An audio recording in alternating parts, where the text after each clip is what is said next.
ಸಕ್ಕೈನಾಡು ಮಂಡ್ಯದ ಮದ್ದೂರಿನಲ್ಲಿ ಕಾವೇರಿಯ ಕಿಚ್ಚು ಹೆಚ್ಚಾಗಿದೆ. ಸಿಡಬ್ಲ್ಯೂಆರ್ಸಿ ಆದೇಶವನ್ನು ಖಂಡಿಸಿ ಹೋರಾಟ ತೀವ್ರಗೊಂಡಿದೆ. ಬೆಂಗಳೂರು ಮೈಸೂರು ಹೆದ್ದಾರಿಯನ್ನು ತಡೆದು ತಮ್ಮ ಆಕ್ರೋಶವನ್ನು ಹೊರಹಾಕ್ತಾ ಇದ್ದಾರೆ ಹೋರಾಟಗಾರರು. ಕಸ್ತೂರಿ ಕರ್ನಾಟಕ ಜನಪರ ವೇದಿಕೆಯಿಂದ ನಡೀತಾ ಇದೆ ಪ್ರತಿಭಟನೆ. ಪ್ರಾಣ ಬೇಕಾದ್ರೂ ಬಿಡ್ತೀವಿ, ನೀರು ಬಿಡೋದಕ್ಕೆ ಸಾಧ್ಯ ಇಲ್ಲ ಅನ್ನುವಂತಹ ಆಕ್ರೋಶ ಕರ್ನಾಟಕದಾದ್ಯಂತ ಹೆಚ್ಚಾಗಿದೆ. ಕಾವೇರಿ ಕರ್ನಾಟಕದ ಜೀವನಾಡಿ. ಕಾವೇರಿ ಕೊಳದಲ್ಲಿ ಕೃಷಿ ಚಟುವಟಿಕೆಗಳು ನಡೆಯುತ್ತೆ. ಈ ಬಾರಿ ವಿಶೇಷವಾಗಿ ಮಳೆ ಆಗಿಲ್ಲ ಕರ್ನಾಟಕದಲ್ಲಿ. ನಿಯಮ ಅಂತ ಹೇಳಿ ನೀರು ಬಿಡೋದಕ್ಕೆ ಹೋದರೆ ಕನ್ನಡಿಗರು ಕುಡಿಯೋದಕ್ಕೆ ಏನು ಮಾಡೋದು ಅನ್ನುವಂಥ ಪ್ರಶ್ನೆಗೆ ಉತ್ತರ ಇನ್ನೂ ಕೂಡ ಲಭ್ಯ ಆಗಿಲ್ಲ. ಹೋರಾಟಗಾರರು ಕೇಳ್ತಾ ಇರೋ ಒಂದೇ ಒಂದು ಪ್ರಶ್ನೆ, ತಮಿಳುನಾಡು ಕೇಳ್ತಾ ಇರೋದು ಬೆಳೆಗಳಿಗೆ. ನಮಗೆ ಕುಡಿಯೋದಕ್ಕೆ ನೀರಿಲ್ಲ ಅಂದರೆ ನೀವು ನೀರು ಬಿಟ್ಟರೆ ಹೆಂಗೆ ಸರಿ ಅಂತ ರಾಜ್ಯ ಸರ್ಕಾರದ ವಿರುದ್ಧ ಕೂಡ ಆಕ್ರೋಶವನ್ನು ಹೊರಹಾಕ್ತಾ ಸಿಡಬ್ಲ್ಯೂಆರ್ಸಿ ಅಂಕಿಅಂಶವನ್ನು ಗಮನಿಸಬೇಕು, ವಾಸ್ತುವನ್ನು ಗಮನಿಸಬೇಕು, ಆದೇಶ ಬಿಟ್ಟರೆ ಹೆಂಗೆ ಅನ್ನುವಂಥ ಪ್ರಶ್ನೆಯನ್ನು ಮಾಡ್ತಾ ಇದ್ದಾರೆ ಕರುನಾಡಿನ ರೈತರು.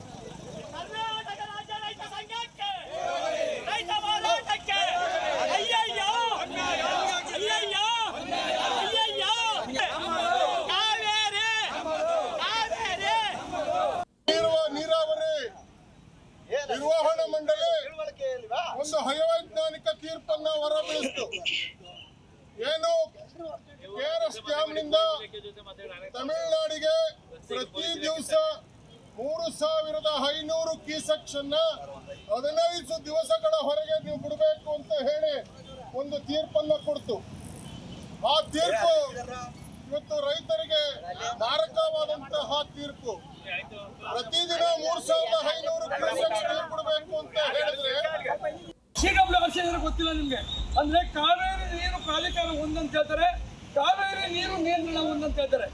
4 TMC ನೀರನ್ನ 15 ದಿವಸ ಕಾಲ ದಿನ 3000 ಕ್ಯೂಸೆಕ್ ನೀರು ಬಿಡ್ತಕ್ಕಂಥದ್ದು. ಅಂದ್ರೆ ನಮ್ಮ ಈಗ ಇರ್ತಕ್ಕಂಥ ಕಾವೇರಿನಲ್ಲಿ 91 ಸಮಥಿಂಗ್ ಇದೆ. ನಮ್ಗೆ ಕುಡಿಲಿಕ್ಕೆ ನೀರು ಬೇಕು. 6ನೇ ಅಂತ ಯೋಜನೆ ಬೆಂಗಳೂರಿನಲ್ಲಿ ಬಿಡದಿನಲ್ಲಿ ಮಾಡ್ತಕ್ಕಂಥ 6ನೇ ಅಂತ ಬೇಕು, 7ನೇ ಅಂತ ಬೇಕು ಅಂತ ಹೇಳಿ ಮಂಡ್ಯ ಜಿಲ್ಲೆ ಕಾವೇರಿ ಜೀವ ಜಲನ ತಗೊಂಡು ಹೋಗ್ತಾ ಇದ್ದಾರೆ. ಆದ್ರೆ ನಾವು ಪ್ರಾಧಿಕಾರನೂ ಅಲ್ಲ, ಇಲ್ಲಿ ನಿಂತಿರುವಂತ ಜನಕ್ಕೆ ಅವಮಾನ. ಯಾಕೆ ಹೇಳಿ, ಎಲ್ರಿಗೂ ಕುಡಿಯೋ ನೀರಿನ ಅಗತ್ಯತೆ ಇದೆ. ಹಾಗೂ ಮಂಡ್ಯ ಜಿಲ್ಲೆ ಇವತ್ತು ಒಂದು ಕೆಆರ್ಎಸ್ ಮಹಾರಾಜರು ಕಟ್ಟಿದ್ರು ಅಂದ್ರೆ ಈ ಮಂಡ್ಯ ಜಿಲ್ಲೆಯ ಜನತೆಯ ಉದ್ಧಾರಕ್ಕೋಸ್ಕರ ಕಟ್ಟಿದ್ರು. ಈ ನಾಡಿನ ಜನತೆ ಎಲ್ಲಾ ಜನತೆಗೂ ಅನ್ನ ಹಾಕ್ಲಿ ಅಂತ ಕಟ್ಟಿದ್ರು. ಇವತ್ತು ಅನ್ನ ಹಾಕೋದಿರ್ಲಿ, ಕುಡಿಯಕ್ಕೆ ನೀರಿಲ್ಲ ಅಂತಾದ್ರಲ್ಲಿ ಎಲ್ಲ ನನ್ ಗಾಡಿ ಹೋಗ್ಬೇಕು ಅಂತ ಇದ್ರೆ ಹೊರತು ಯಾರ ಸಮಯ ಪ್ರಜ್ಞೆ ಇದ್ದ ಒಂದ್ 5 ದಿನದಲ್ಲಿ ನಿಂತು ಈ ಹೋರಾಟದಲ್ಲಿ ರೈತರಿಗೆ ಅನ್ಯಾಯ ಮಾಡಬೇಡಿ, ಅನ್ಯಾಯ ಮಾಡಬೇಡಿ.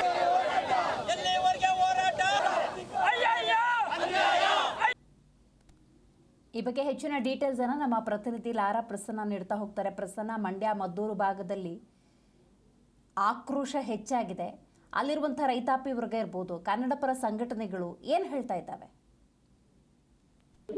ಹೌದು ದಿವೇಶಿ, ಮಂಡ್ಯದಲ್ಲಿ ಈಗಾಗಲೇ ಒಂದು ರೈತರ ಹೋರಾಟ ಕೂಡ ಹೆಚ್ಚಿನ ಒಂದು ಕಾವನ್ನ ಕೂಡ ಪಡ್ಕೊಂಡಿರುವಂತದ್ದು. ಯಾವುದೇ ಕಾರಣಕ್ಕೂ ಸಿಡಬ್ಲ್ಯೂಸಿ ಒಂದು ಏನು ನಿರ್ಧಾರವನ್ನ ಮಾಡಿದೆ ಅದನ್ನ ಸರ್ಕಾರ ಒಪ್ಕೋಬೇಡ್ದು, ರೈತರ ಪರವಾಗಿ ನಿಲ್ಲಬೇಕು. ಯಾಕೆಂದ್ರೆ ಬಂಗಾರಪ್ಪರವರು ಕಳೆದ ಬಾರಿ ಹೇಗೆ ಒಂದು ನಿರ್ಧಾರವನ್ನ ತೆಗೆದುಕೊಂಡಿದ್ರು ಅದೇ ರೀತಿಯಾದಂತ ನಿರ್ಧಾರವನ್ನ ಕೂಡ ರಾಜ್ಯ ಸರ್ಕಾರ ತೆಗೆದುಕೊಳ್ಬೇಕು ಅಂತ ಹೇಳಿ ಕೂಡ ಹೋರಾಟದ ಕಾವನ್ನ ಕೂಡ ಹೆಚ್ಚಿರುವಂತದ್ದು. ಮಂಡ್ಯ ಹಾಗೂ ಶ್ರೀರಂಗಪಟ್ಟಣ ಮದ್ದೂರಿನಲ್ಲಿ ಈಗ ರೈತರು ಹೆದ್ದಾರಿಗಳನ್ನ ತಡೆಯೋದ್ರ ಮೂಲಕ ಒಂದು ಹೆಚ್ಚಿನ ರೀತಿಯಾದ ಒಂದು ದೊಡ್ಡ ಪ್ರತಿಭಟನೆಗೆ ಕರೆಯನ್ನ ಕೊಟ್ಟಿರುವಂತದ್ದು. ಸರ್ಕಾರ ನೀರು ಬಿಟ್ಟಿದ್ದೇ ಆದ್ರೆ ಉಗ್ರವಾದಂತ ಹೋರಾಟವನ್ನ ಕೂಡ ಈಗ ಹಮ್ಮಿಕೊಳ್ಬೇಕಾಗುತ್ತೆ. ಸರ್ಕಾರ ಈ ಕೂಡಲೇ ಎಚ್ಚೆತ್ಕೊಳ್ಬೇಕು. ಜೊತೆಗೆ ಮುಖ್ಯಮಂತ್ರಿಗಳು ಸರ್ಕಾರವನ್ನ ವಜಾ ಮಾಡಿದ್ರು ಪರವಾಗಿಲ್ಲ, ನಾವು ಮತ್ತೆ ನಿಮ್ಮ ಸರ್ಕಾರವನ್ನ ತಂದು ಕೊಡ್ತೀವಿ, ಹೋರಾಟವನ್ನ ಮಾಡಿ, ಯಾವುದೇ ಕಾರಣಕ್ಕೂ ನೀವು ನೀರನ್ನ ಬಿಡ್ಲಿಕ್ಕೆ ಒಪ್ಪಬೇಡಿ ಅಂತ ಹೇಳಿ ಕೂಡ ಈಗ ರೈತರು ಒಂದು ಆಕ್ರೋಶವನ್ನ ಕೂಡ ಹೊರಹಾಕಿರುವಂತದ್ದು. ರೈತರಿಗೆ ಈಗ ವಿವಿಧ ಸಂಘಟನೆಗಳು ಕೂಡ ಜಿಲ್ಲೆಯಲ್ಲಿ ಸಾಥನ್ನ ಕೂಡ ನೀಡಿರುವಂತದ್ದು. ದಿವೇಶ್ರೀ, ಈಗ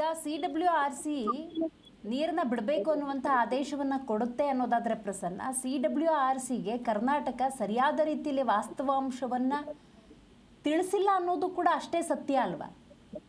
ಹೌದು, ಅದೇ ರೈತರು ಕೂಡ ಅದನ್ನೇ ಈಗ ಸರ್ಕಾರಕ್ಕೆ ಪ್ರಶ್ನೆ ಮಾಡ್ತಾ ಇರುವಂತದ್ದು. ಏನು ನೀವು ನೇಮಿಸಿರುವಂತ ವಕೀಲರು ಇರ್ಬೋದು, ಅದನ್ನ ಕಾವೇರಿ ನಿರ್ವಹಣಾ ಸಮಿತಿಯನ್ನ ಮಾಡ್ತಾ ಇರುವಂತ ಅಧಿಕಾರಿಗಳು ಇರ್ಬೋದು, ಸರಿಯಾದ ರೀತಿಯಾದಂತ ಒಂದು ಮಾಹಿತಿಯನ್ನ ಈಗ CW ಸಭೆಗೆ ನೀಡಿಲ್ಲ.